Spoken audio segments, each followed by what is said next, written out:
শ্রীমঙ্গলের কালাপুর ইউনিয়নের অন্তর্ভুক্ত জামিয়া কুদ্দুচিয়া মহিলা টাইটেল মাদ্রাসার খতমে বুখারি ও দোয়া মাহফিল অনুষ্ঠিত হয়েছে। মঙ্গলবার ২১ জানুয়ারি বিকেলে মাদ্রাসা ময়দানে জামিয়া কুদ্দুচিয়া মহিলা টাইটেল মাদ্রাসার মুহতামিম মাওলানা হাবিবুর রহমান মাছরু এর সভাপতিত্বে ও শিক্ষাসচিব মাওলানা মুনিম রাজুর সঞ্চালনায় এতে প্রধান অতিথি হিসেবে বুখারী শরীফের দর্স ও নসিহত পেশ করেন আমিরে আঞ্জুমান শায়খুল হাদিস মুফতি রশিদুর রহমান ফারুক পীর সাহেব বরুণা।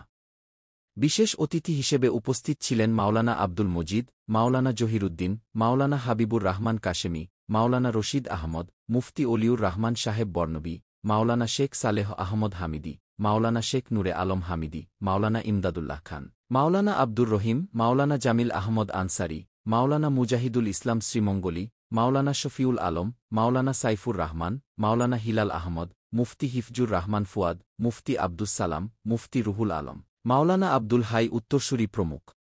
শায়খুল হাদিস মাওলানা আব্দুল মজিদ এর খতমে বুখারীর শেষ সবক প্রদান ও আখেরি মোনাজাতের মাধ্যমে অনুষ্ঠান সম্পন্ন হয়।